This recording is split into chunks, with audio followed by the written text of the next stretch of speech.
noite, meus irmãos e meus amigos. Estamos dando início a mais um culto da Igreja Batista Nova Vida, um culto online por conta da pandemia do coronavírus. Eu começo então lendo com os irmãos 2 Timóteo, capítulo 1, versículo 7.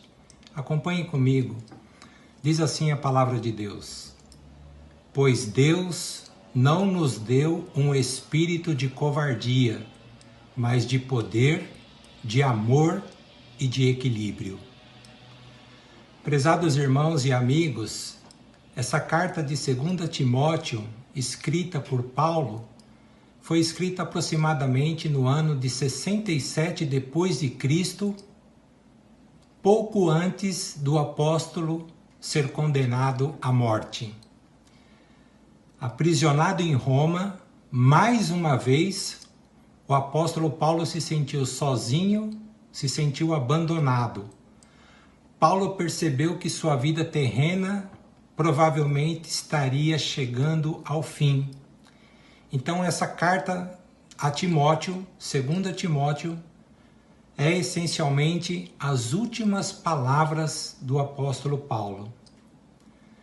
Mas o que chama atenção é que mesmo diante de tudo isso, diante desse sentimento de abandono, diante de um sentimento de morte, mesmo assim, Paulo olha para além da sua própria situação. Ele olha além do que está acontecendo para expressar então preocupação com as igrejas e especificamente com Timóteo. Paulo queria usar essas últimas palavras para encorajar Timóteo e todos os outros crentes a perseverar na fé e proclamar o Evangelho de Jesus. Sem dúvida, o versículo que lemos é um dos versículos chaves de 2 Timóteo, e eu gosto de repeti-lo, porque Deus não nos tem dado um espírito de covardia, mas de poder, de amor e de equilíbrio. Esse mesmo versículo vem sendo utilizado na campanha de missões mundiais de 2021, cujo lema de missões mundiais é o poder de transformar. Mais à frente falaremos um pouquinho de missões mundiais. Então, voltando um pouco para a carta de 2 Timóteo, nós percebemos que Paulo encoraja Timóteo a permanecer apaixonado por Cristo, a permanecer firme na doutrina. Paulo relembra Timóteo a evitar as crenças e práticas ímpias e a fugir de qualquer atividade imoral. Nós lemos também em 2 Timóteo, nós lemos também que no fim dos tempos haverá intensa perseguição e apostasia da fé. Paulo encerra com um apelo intenso a Timóteo e a todos nós para que os crentes permaneçam firmes na fé e terminem essa corrida. Meu querido irmão e minha querida amiga, eu penso que essas palavras de Paulo para encorajar a Timóteo e todos os outros crentes a perseverar na fé e proclamar o Evangelho de Jesus são muito apropriadas para os dias atuais. Como os irmãos sabem, estamos no mês de março arrecadando recursos para missões mundiais. E esse ano que se passou, todos sabem que foi um ano muito desafiador por conta da crise do coronavírus. Tem sido um ano extremamente desafiador para missões. Mas, não obstante a isso, todos os crentes devem perseverar e proclamar o Evangelho de Jesus. Para missões mundiais, manter nos 5 continentes, não é? Ações nas áreas de educação, saúde, implantação de igreja, capelania, entre outras atividades, manter mais de 2.000 missionários em cerca de 85 países, são tarefas gigantescas. Quando nós olhamos ainda os objetivos de missões mundiais, nós podemos ver também que de povos não alcançados ainda pelo Evangelho, nós temos uma população em torno de 4,5 bilhões de pessoas que não ouviram falar de Jesus. Alcançar essas pessoas é objetivo de missões mundiais e é também o nosso objetivo como corpo de Cristo. Como os irmãos podem ver, os desafios são enormes, mas vale a pena fazer missões. Recentemente, o nosso grupo de missões, aqui da Igreja Batista Nova Vida, recebeu um pedido de oração em favor de um missionário no Oriente Médio. O nome desse missionário é Nataniel. Ele, sua esposa e filha mais nova estão com Covid. Conta-nos o pastor João Marcos Barreto a respeito desse missionário. Abram aspas. Nataniel é um exemplo de fé e coragem. Ex-muçulmano, foi preso e torturado várias vezes. Certa vez, raparam-lhe a cabeça, derramaram azeite sobre ela e o algemaram ao sol de mais de 40 graus o dia inteiro.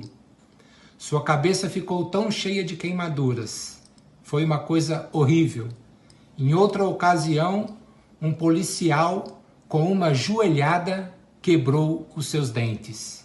Mas mesmo assim, este homem, missionário Nataniel, não desiste de testemunhar. Só no ano passado, 8 muçulmanos se converteram a Cristo através do testemunho do nosso irmão Nataniel. Lembrem-se, queridos irmãos e amigos, das palavras de Paulo. Deus não nos deu um espírito de covardia, mas de poder, de amor e de equilíbrio. Nesse breve resumo que pudemos trazer para os irmãos, porque o tempo urge, os irmãos podem ver que os desafios missionários são enormes. Há aqueles que se intimidam e não vão. Há outros ainda que sequer intercedem por missões. Há aqueles que não ajudam financeiramente, mas outros recebem o chamado de Deus e vão. Outros recebem o chamado de Deus e intercedem. Outros recebem o chamado de Deus e ajudam financeiramente. Que o Senhor possa tocar no seu coração e você possa compreender tudo o que está por trás de missões. Lembrando sempre que somente o Evangelho tem o poder de transformar as pessoas. Somente o Evangelho tem condições de transformar o mundo. Amém? A graça e a paz do nosso Senhor Jesus Cristo esteja com todos vocês, meus irmãos.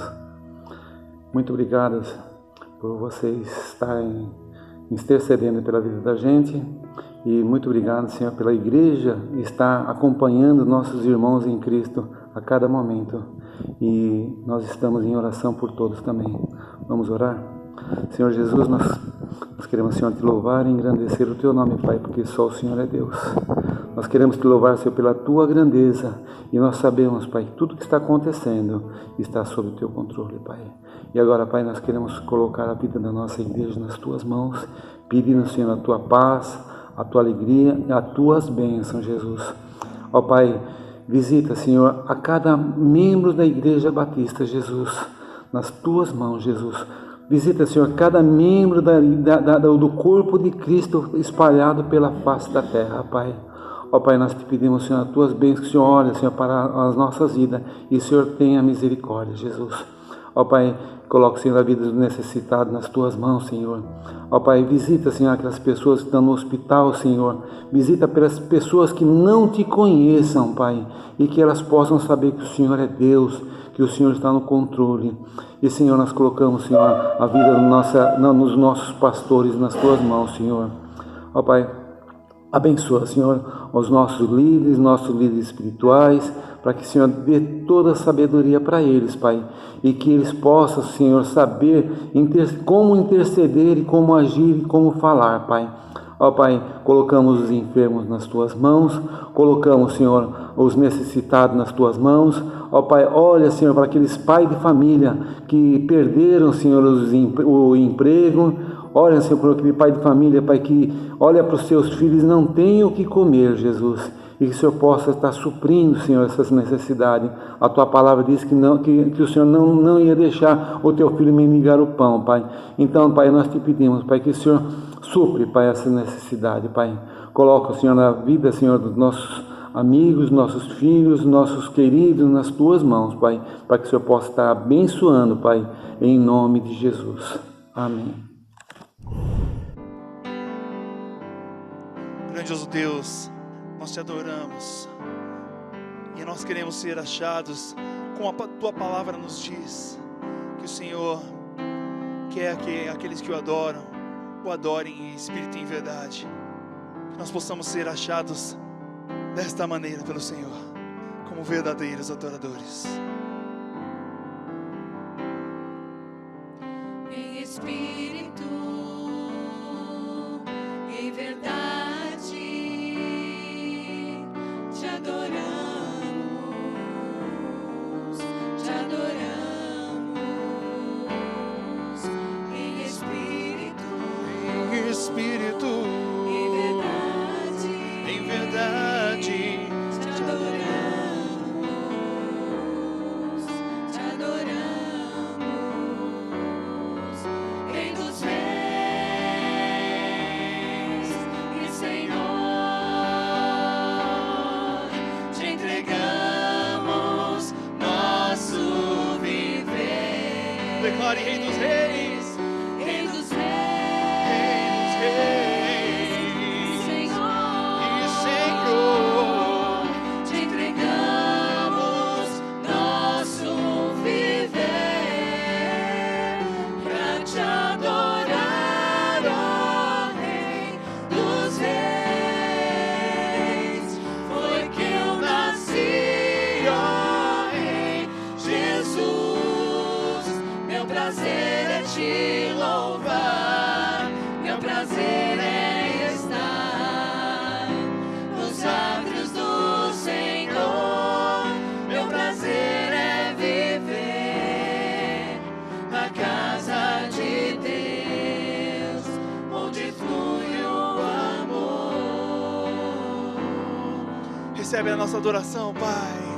Declare: em espírito, Em espírito, em verdade, te adoramos, te adoramos. Em espírito, em verdade, te adoramos, te adoramos. Rei dos reis e Senhor, te entregamos nosso viver. Rei dos reis e Senhor,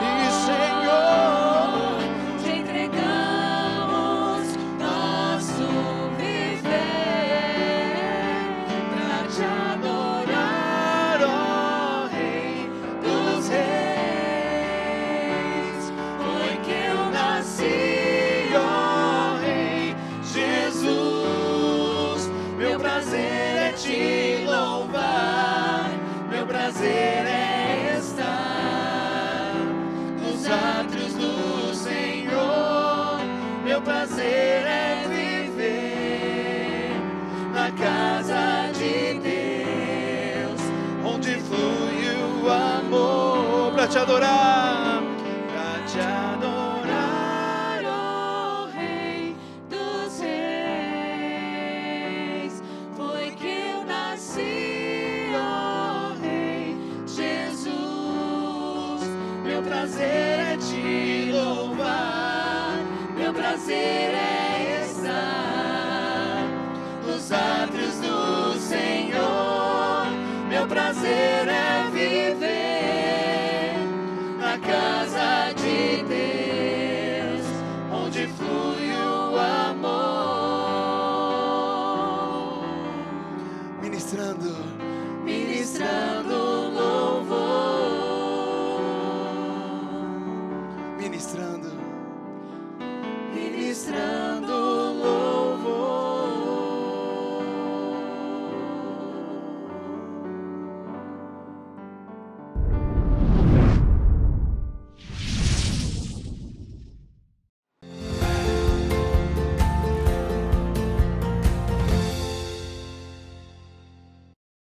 Como é bom poder falar a você, que é da Igreja Batista Nova Vida, antiga Igreja Batista Ucraniana, liderado por esse querido amigo meu, pastor Kenji.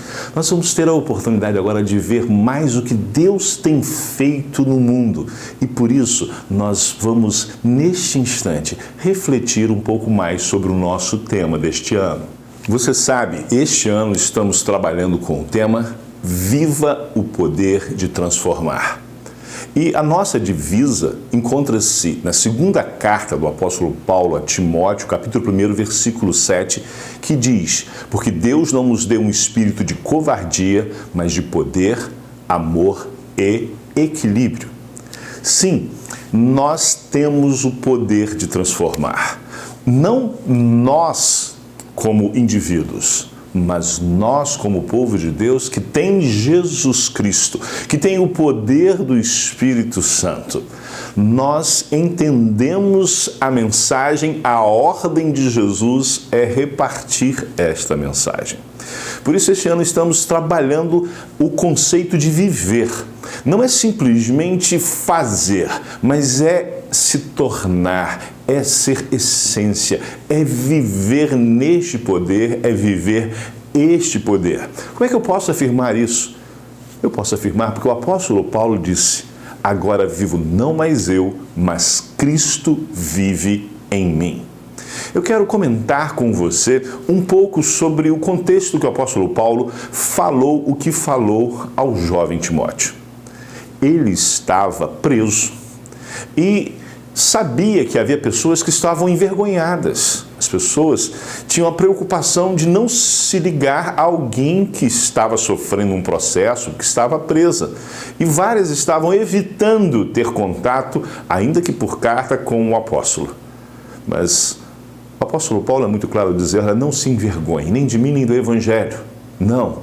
Por quê? Porque o Espírito que Deus nos deu não é de covardia. Agora mesmo nós temos muitas dificuldades, muitas lutas. Estamos passando por lutas enormes no mundo. A pandemia está aí há mais de um ano. Estamos vendo lutas em todas as áreas, em muitos lugares no mundo. E muitas pessoas têm se acovardado, têm parado. Mas eu quero dizer a você que o ano passado foi o ano mais difícil da história da Junta de Missões Mundiais. Sim, o ano mais difícil da história da Junta de Missões Mundiais. E eu posso confirmar esta afirmação. A primeira confirmação é que foi a maior pandemia, o maior impacto de uma pandemia na história da Junta de Missões Mundiais. A outra pandemia tão grande quanto esta, maior na verdade, foi da gripe espanhola, mas a junta naquela época só tinha um casal de missionários em Portugal. Ano passado, quando a pandemia começou, nós estávamos em 85 países com 2.041 missionários. Imagine você fazer a gestão de tudo isso. Imagine você ter que tomar a decisão: tira missionário, mantém missionário no campo. Olha, foi um período bem difícil. Foi um ano difícil o tempo inteiro para saber quais medidas tomar com os nossos missionários. Mas eu preciso dizer a você que, embora tenha sido muito difícil, foi muito proveitoso, porque durante os 4 primeiros meses da pandemia nós não tivemos um caso de Covid entre missionários. E mesmo até agora, não perdemos sequer um dos nossos missionários. Nós agradecemos a Deus e nos solidarizamos com as pessoas que perderam. Sim, solidarizamos. Todos nós perdemos conhecidos, amigos, e nós lamentamos a perda, mas nós temos que celebrar, porque Deus manteve essas pessoas, seus missionários, no campo. O segundo motivo para dizer que foi o ano mais difícil da história das Juntas de Missões Mundiais é que nós tivemos uma queda financeira. Nós precisamos nos ajustar rapidamente a uma queda financeira que foi muito grande. Nesse mesmo período do ano passado, as entradas da Junta de Missões Mundiais caíram 80%. E foi necessário fazer um ajuste. Nós começamos fazendo um ajuste na liderança. Nós abrimos mão de parte considerável do que nós recebemos. Não havia nem lei para isso, mas a gente abriu voluntariamente. Foi uma queda que no final do ano, quando tudo foi somado, foi de 18%. É uma queda enorme. Mas eu quero dizer a você que, embora tenha sido um aperto enorme passar por esse período com redução, nenhum missionário nosso deixou de trabalhar, nenhum missionário nosso deixou de receber o seu sustento, nenhum projeto parou por falta de recursos. Uma terceira justificativa para dizer que foi o ano mais difícil da história das missões mundiais foi o fato do dólar e do euro terem subido enormemente. O real perdeu o valor à beça.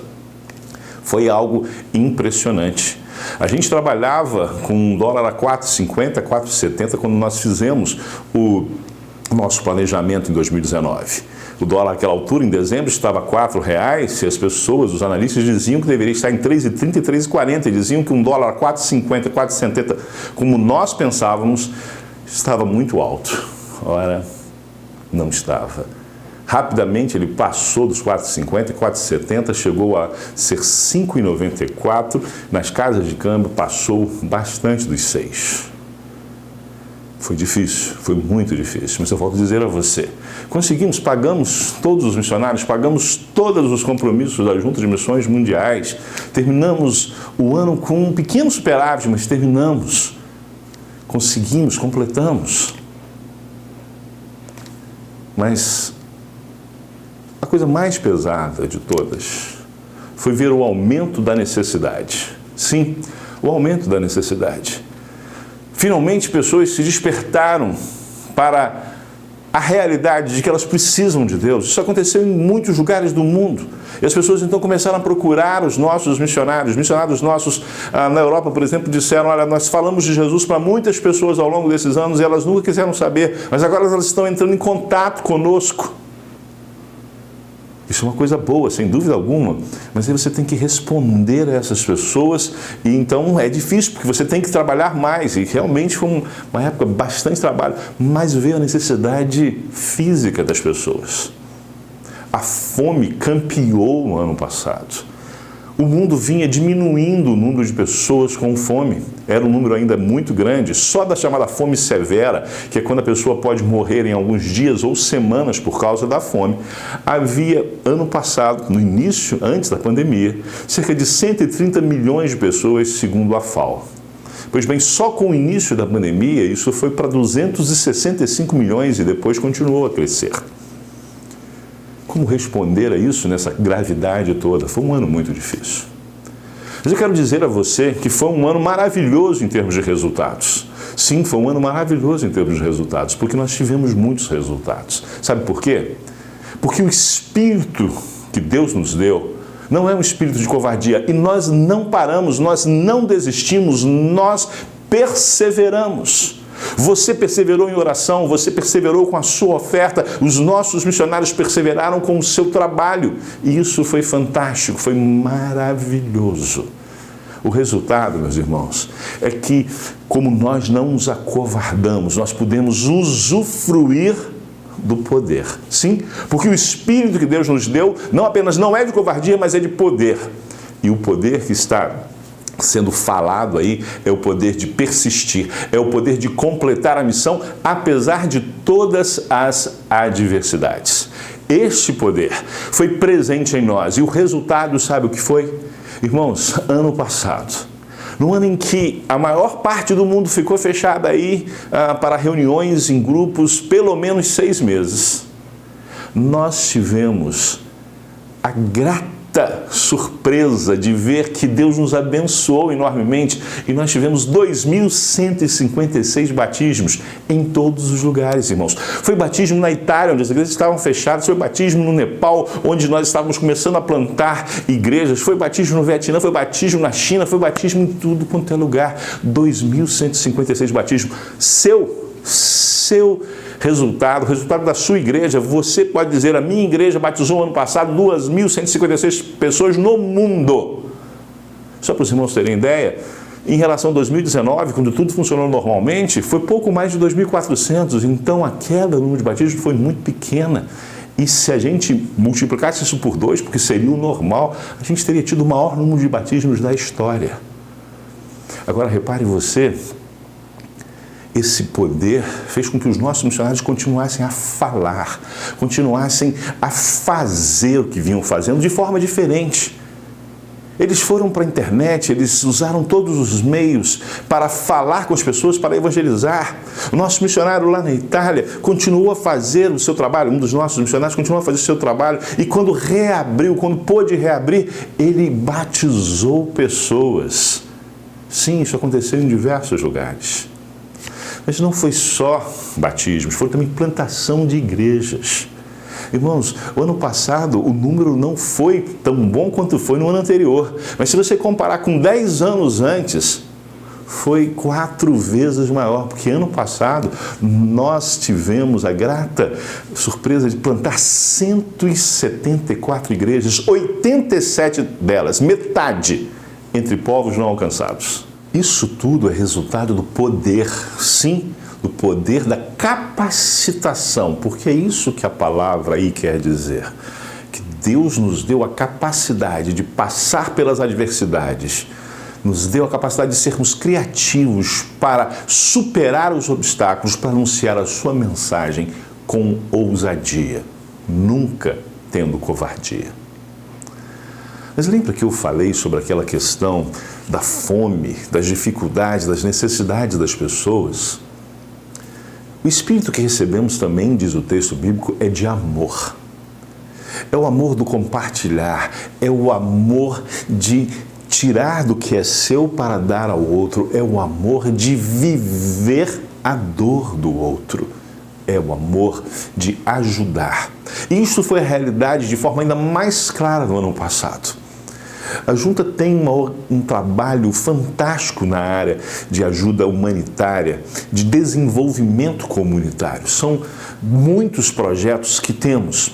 Só para você ter uma ideia, se cada projeto fizesse uma ação, uma após a outra, nós teríamos um atendimento a cada 7 segundos de uma pessoa. Sim, isso mesmo. O tempo que eu digo, o tempo que eu gasto para falar uma frase, 7 segundos, é o tempo que a sua oferta vira um gesto de amor. Sim, um gesto de amor, algo físico, uma necessidade sendo atendida, seja uma consulta médica, seja a entrega de um prato de comida. A cada 7 segundos, um missionário nosso expressa de forma clara, física, o amor de Deus. Mas expressa também o seu amor. O seu amor quando você contribui, o seu amor quando você ora é expresso. E ano passado foi fantástico, porque no meio de todas as necessidades, nós conseguimos fazer ainda mais do que vínhamos fazendo. Só para você ter uma ideia, nós estávamos no início da crise, quando chegou a primeira notícia que tínhamos fome acontecendo em pessoas conhecidas de nossos missionários, pessoas não crentes, pessoas que não conheciam Jesus ainda. E nós nos mobilizamos e conseguimos socorrer aquelas pessoas. E isso, todos nós que nos mobilizamos, já tínhamos aberto mão ali de boa parte do nosso sustento. Em seguida, começaram a surgir as informações de dificuldades entre igrejas. Sim, pessoas na África não tinham alimento e nós criamos um programa chamado A Fome no Mundo e desafiamos as pessoas. Nós tínhamos um alvo inicial de ajudar 60 famílias durante 60 dias ali no continente africano, na verdade, no arquipélago de São Tomé e Príncipe. E nós conseguimos mobilizar as pessoas, mas nós não ajudamos só aquelas 60 famílias, nós conseguimos ir muito, mas muito além. Só com este programa, nós alimentamos mais de 5.000 pessoas, com o dólar mais alto da história, com queda de arrecadação. Nós fizemos mais, sabe por quê? Porque o espírito que nós recebemos não é de covardia, mas de poder e de amor. Nós amamos e por isso nós contribuímos. Você ama e por isso você contribui. O poder nos leva a fazer, o amor nos leva a dar. Sim, sim, é exatamente isso. E nós, ano passado, conseguimos socorrer, só para você ter uma ideia, crianças na Venezuela morrendo de fome. Literalmente, 7 crianças morreram numa cidade onde nós temos um PEP e aquele missionário ali na cidade da Venezuela nos mandou uma mensagem, nós resolvemos ajudar. Não tínhamos recursos, mas aquilo que tínhamos, que era para pagar uma outra conta que ia vencer um pouco mais à frente, a gente mandou para lá. E a pergunta foi, isso dá? E ele falou, aqui não vai morrer mais nenhuma criança por causa da fome. E Deus deu os recursos para nós pagarmos aquela outra conta. Irmãos, nós estamos com um alvo de socorrer, de livrar a fome todas as crianças das cidades onde nós estamos que estão em risco de fome. São 2.000. Nós já estamos alcançando mais de 400 crianças na Venezuela, mas nós queremos chegar a 2.000 crianças. E você pode ajudar isso através da sua oferta de missões mundiais. Mas o texto bíblico diz que nós recebemos um espírito que não é de covardia, mas de poder, de amor e de equilíbrio. A ideia aí é de moderação, a ideia aí é de você estar no prumo, de você saber o que faz, de você não deixar se abater.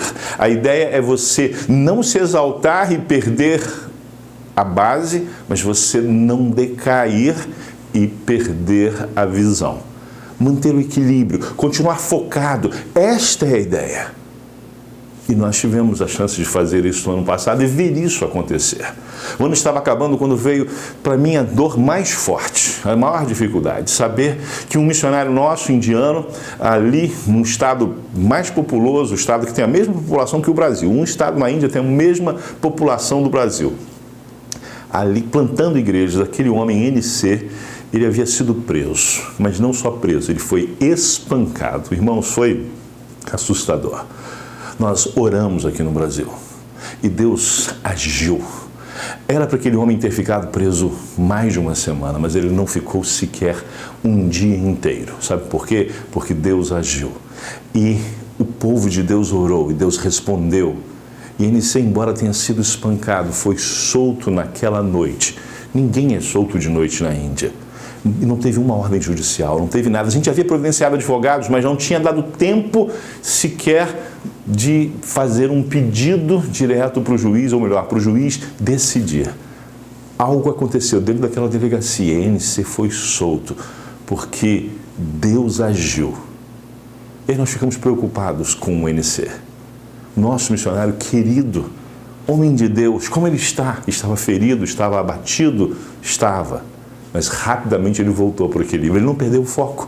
Ele não se abateu no sentido de dizer, não, isso que eu faço não está sendo bom. Não, pelo contrário, ele queria voltar logo para o trabalho. Nós precisamos trabalhar um pouquinho mais com ele para fazer com que ele voltasse para o equilíbrio, porque ele queria de qualquer jeito. Mas nós fizemos um trabalho com ele, ele voltou e, irmãos, ele está lá. Apesar de ter sido espancado, apesar de ter sido preso injustamente, ele continua e ele não tem medo, sabe por quê? Porque ele tem um espírito que não é de covardia, mas é de poder, que o faz persistir, é de amor, porque ele ama e ele falou isso para os policiais que o prenderam e espancaram. E é de equilíbrio, porque nada pode tirá-lo do foco, nada pode fazê-lo desistir, porque nada, nem tribulação, nem perseguição pode afastá-lo do amor de Deus, porque ele tem um espírito que não é de covardia, mas de poder, de amor e de equilíbrio. Foi difícil ano passado, mas olha, foi fantástico. Como foi bom ver Deus agindo. Como foi algo que nos fez crescer. Como pessoas, como ministros, nós estivemos mais próximos de Deus. Por isso, este ano, o desafio é que você viva este poder. Que você viva, para que as pessoas vejam em você o poder de transformar e queiram ser transformadas pelo Espírito de Deus. Deus abençoe sua vida.